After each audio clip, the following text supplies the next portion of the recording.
Olá pessoal, meu nome é Matheus Laiola, eu sou delegado de Polícia Civil aqui no estado do Paraná. Atualmente eu estou como chefe da Delegacia de Proteção ao Meio Ambiente no estado do Paraná. Essa delegacia ela tem atribuição em todo o estado, ela trabalha com investigação de crimes contra a flora e contra a fauna. Hoje eu vou falar para vocês um pouco sobre o crime de maus tratos. Maus tratos nada mais é do que você imprimir um sofrimento físico ou psíquico ao animal. Mas antes de falar sobre o crime em si, eu vou explicar para vocês o porquê que existe o crime de maus tratos. Muitas pessoas equiparam o animal à mera coisa, a um objeto.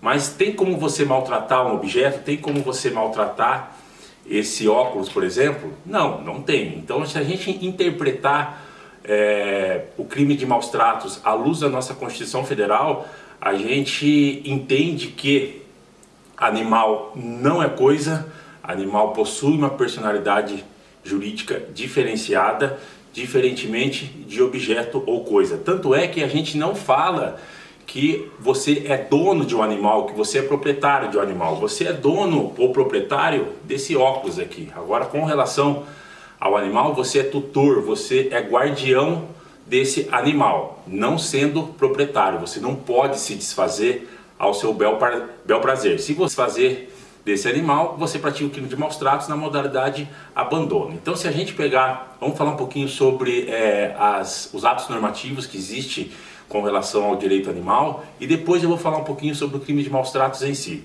Então a gente tem no topo a Constituição Federal. A Constituição Federal nossa é a única no mundo que proíbe a prática do crime de maus tratos. Então ela é expressa ali que veda a crueldade animal.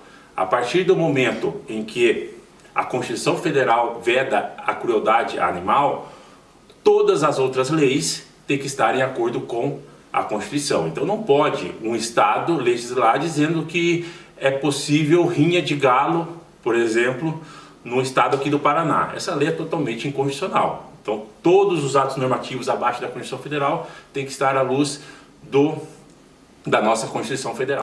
E quando a gente fala que animal não é coisa, é porque já está provado cientificamente que animal é um ser senciente. Senciente é você sentir alguma coisa. Então o animal ele sente dor, ele sente pavor, ele fica alegre, ele entra em depressão. Então, em sendo um ser senciente, ele não pode ser tratado como coisa. Então, por isso que a Constituição Federal vedou a crueldade animal, e aí nós tivemos em 98 a Lei 9605, que acabou tipificando o crime de maus tratos, no seu artigo 32. Antes disso, o que criminalizava a conduta de maus tratos era a Lei das Contravenções Penais, o Decreto-Lei de 1941, no seu artigo 64. Então ali previa a crueldade animal. Então nós tínhamos o Decreto-Lei de 41, depois veio a Constituição em 88 e, visando regulamentar a Constituição, veio a Lei 9605/98, que disciplina no seu artigo 32 o crime de maus tratos. Já foi um avanço, antes era uma mera contravenção penal, a pena aumentou, virou um crime efetivamente no artigo 32, só que a gente precisa mais, porque hoje qualquer crime de maus tratos, ainda que empregue a morte de um animal, é um crime passível do procedimento da Lei 9.099, que é um juizado especial criminal. Então, se a pessoa mata um animal hoje, praticando crueldade, imprimindo um sofrimento físico ou psíquico a esse animal, ela não vai presa. A gente, na prática, dá voz de prisão a essa pessoa ela é conduzida para a delegacia e ela responde a um termo circunstanciado de ocorrência. Então, ela se comprometendo a ir para uma audiência no fórum, junto com o Ministério Público, junto com o Poder Judiciário, ela é liberada na delegacia sem pagar R$1 de fiança e também sem ficar presa. Então a gente acredita que, no nosso entendimento, o melhor é avançarmos ainda mais. Tem vários projetos de lei para que essa pena de maus tratos aumente, e a partir do momento que aumentar, o delegado de polícia pode arbitrar fiança e a pessoa ser recolhida ao cárcere caso essa pessoa não pague essa fiança. Explicado um pouco sobre o porquê do crime de maus tratos, vamos entrar agora para analisar o artigo 32, que prevê a prática desse crime. Eu vou ler para vocês. praticar ato de abuso, maus tratos, ferir ou mutilar animais silvestres, domésticos ou domesticados, nativos ou exóticos. Pena, detenção de 3 meses a 1 ano e multa. Então, pelo artigo 32, nós temos 4 verbos, pessoal. Praticar abuso, praticar maus tratos, ferir ou mutilar. Mas seria só isso? Não, gente. A gente, como operador do direito, a gente tem que interpretar a lei e entender, por exemplo, que a falta de alimentação também é maus tratos, o abandono também é maus tratos, a falta de água é maus tratos, você expor o animal ao tempo, muito sol, muita chuva. Então a gente tem que interpretar esses 4 verbos e entender que não são somente essas condutas. A gente, como operador de direito, interpreta, e não tem lógica a gente não considerar maus tratos um animal que vive a vida inteira numa corrente de 1 metro, por exemplo. Então, continuando um pouquinho analisando o artigo 32, nós temos no parágrafo 2º, a pena é aumentada de 1/6 a 1/3 se ocorre a morte do animal. Mesmo assim, em ocorrendo a morte do animal, continua sendo uma lei cujo procedimento é a Lei 9.099, então passível de transação penal. Então, como que funciona? A gente leva a pessoa para a delegacia e o animal está vivo ainda.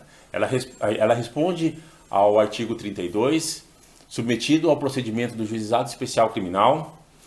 Se durante a instrução desse procedimento o animal vier a óbito, a gente certifica nos autos do termo circunstanciado e comunica o Poder Judiciário. Mesmo assim, ele continua sendo um crime de menor potencial ofensivo, passível de transação penal. Vou dar para vocês agora alguns exemplos do que vem a ser maus tratos. Então, você abandonar o animal é maus tratos, apesar de não ter ali expresso no verbo abandonar no de maus tratos, a gente entende que é maus tratos. Os doutrinadores, a jurisprudência em si, é pacífico isso. Você ferir o animal com chute, com soco, com facão, com faca, enfim, você ferir também é maus tratos. Você mutilar o animal. Então, se você cortar a orelha do animal, cortar o rabo do animal, o Conselho de Medicina Veterinária já entendeu desse jeito, via resolução, então é uma prática proibida há anos. Mutilação, salvo em caso extremamente justificável, como, por exemplo, um procedimento cirúrgico, porque o animal foi atropelado e tem que amputar a perna. Agora, você fazer para fins de estética, não pode. Não pode também envenenar. É muito comum a gente ver casos, principalmente aqui na Delegacia do Meio Ambiente, do animal sofrer um envenenamento por meio de chumbinho. Chumbinho, gente, é uma substância tóxica, é um veneno proibido pela Anvisa há muitos anos. Então, a gente tem feito vários flagrantes aqui na Delegacia do Meio Ambiente da pessoa que expõe à venda ou então que utiliza o chumbinho. Esse veneno não tem como ser comercializado de maneira lícita no país, então a gente tem ido em vários estabelecimentos comerciais e autuado em flagrante. A gente chega no estabelecimento, o estabelecimento não tem exposto à venda de maneira ostensiva esse veneno, mas escondido no local ali a gente já encontrou já em dezenas de situações. Tem lá o frasco de chumbinho que ele deixa escondido, mas ele coloca para vender. Então, o envenenamento é crime. Muitas vezes as pessoas acabam utilizando o chumbinho para matar o animal. O chumbinho é extremamente tóxico, pode matar inclusive um ser humano. Manter em local pequeno também é prática de crimes maus tratos. Mas quando a gente fala em manter em local pequeno, não tem como a gente chegar e falar é sempre maus tratos. Então a gente tem que analisar cada situação em concreto. Aqui na delegacia a gente recebe um monte de informação de denúncia dizendo, não, porque o animal está numa corrente curta, o animal está num ambiente sujo, o animal está num ambiente pequeno, é maus tratos ou não é? A gente tem que analisar a situação em concreto. Então a gente vai até o local e ver qual a rotina desse animal. Talvez ele está no local pequeno por pouco tempo, talvez a corrente está curta, mas a corrente foi colocada há poucos minutos, o ambiente está sujo, mas é porque era de manhã e a pessoa tinha acabado de acordar e tem a rotina de limpar diariamente isso daí. Então a gente não pode sempre chegar e falar, não, corrente curta é sempre maus tratos, ambiente sujo é sempre maus tratos, ou então local pequeno é sempre maus tratos. A gente tem que ir no local analisar o histórico daquela situação. Fala em abuso, no artigo 32, a gente tem você submeter a um trabalho intenso do animal. Então se a gente vamos falar de carroça, né? Aqui em Curitiba existe uma lei municipal proibindo a tração animal.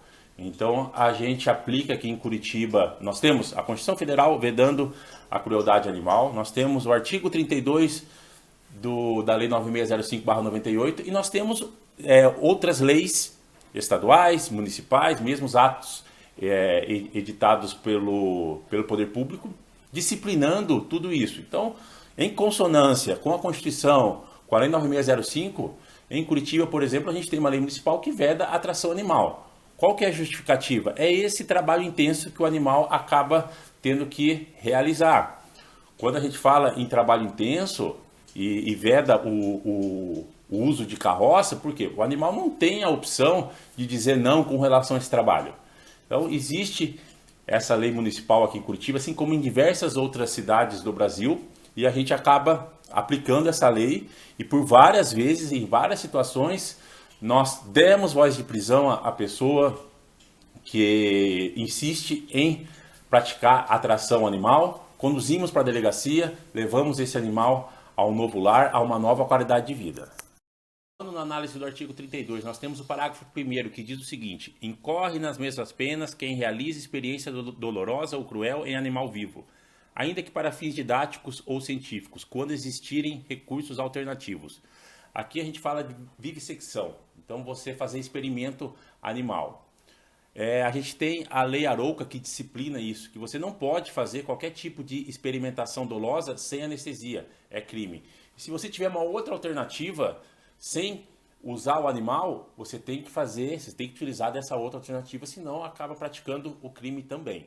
Também que era recorrente na década de 90 e mesmo antes, eram as carrocinhas. Então passava uma carrocinha do município e os tutores dos animais ficavam desesperados. Por quê? Porque o cachorro poderia estar na rua ali e ser recolhido. Depois de algum tempo, esse cachorro ele sofria eutanásia, ou seja, ele era morto, esse cachorro, o gato, enfim, ele era morto. Por quê? Porque antigamente acreditava-se que conseguiria fazer o controle populacional de animal de rua, matando esses animais. Então, assim, hoje é considerado maus tratos. Se algum município praticar isso, ele pode incorrer, o gestor público, improbidade administrativa, prática de crimes de maus tratos. Depois de muito estudo, concluiu-se que para você fazer o controle populacional de animal de rua, não é matando esses animais de rua, mas sim castrando. Então a gente tem que efetuar a política de castração para diminuir a quantidade de animal, principalmente abandonado nas ruas. Esses cães, na época da famosa carrocinha, eles eram levados até um canil do município e depois de algum tempo, caso o tutor não comparecesse, eles eram mortos por meio de afogamento, câmera de gás, choque elétrico. Então, assim, eram condições extremamente cruéis, que era uma prática recorrente até poucos anos. Hoje, felizmente, essa prática ela é criminalizada e se você tiver algum conhecimento de algum município no Brasil que faça isso, oficie o Ministério, dê ciência ao Ministério Público, porque é improbidade administrativa, e também entre em contato com a delegacia local, que eles vão fazer o procedimento da prática de crimes de maus tratos.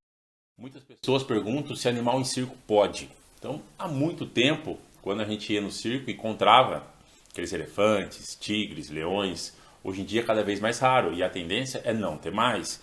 Por quê? Porque lugar desses animais, com certeza, não é no circo. A gente vai no circo, a gente tem que ir no circo para promover a atividade circense, para ver as acrobacias dos seres humanos. Você imagina quanto tempo que demora para o animal aprender um truque. Então você imagina, são horas e horas de treinos e muitas vezes torturas, num ambiente totalmente inadequado.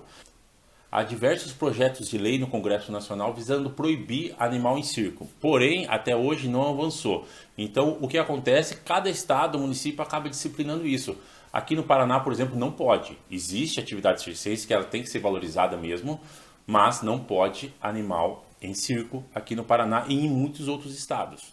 Uma vez explicado o artigo 32 em si, agora eu vou explicar para vocês como reunir provas da prática do crime de maus tratos. O crime de maus tratos ele pode deixar vestígio ou não. Quando ele deixa vestígio? Quando ele deixa marca aparente, por exemplo, a mutilação, o envenenamento, e quando ele não deixa vestígio. Um sofrimento psicológico, você deixar o animal preso por muito tempo, num espaço curto, numa corrente curta. Não tem como a gente fazer uma análise fazendo o corpo de delito dessa situação. Então a gente tem duas situações para comprovar a prática do crime de maus tratos. Quando o crime deixa vestígio e quando o crime não deixa vestígio. Quando o crime deixa vestígio, por exemplo, um envenenamento, uma mutilação, a gente precisa de um atestado médico veterinário, dizendo que existem ali indícios suficientes da prática do crime de maus tratos. Na impossibilidade desse atestado médico veterinário, isso pode ser suprido por prova material, como por exemplo foto, vídeo ou mesmo testemunhal. Quando a gente tem a prática do crime de maus tratos sem deixar vestígios, como por exemplo uma corrente curta, o animal viver nessa corrente por muito tempo, ou um local muito pequeno causando um intenso estresse a esse animal, a gente consegue comprovar isso por meio de foto, de vídeo e análise testemunhal. Então a gente, no nosso procedimento de termo circunstanciado de ocorrência, nós juntamos o laudo médico veterinário, na impossibilidade juntamos fotos, juntamos vídeos e depoimentos de eventuais testemunhas. Se a pessoa tem dúvida se a situação em concreto é maus tratos ou não, procure a polícia, procure o Ministério Público, uma ONG de proteção animal. Muitas vezes uma conversa vale mais do que encaminhar a pessoa para a delegacia.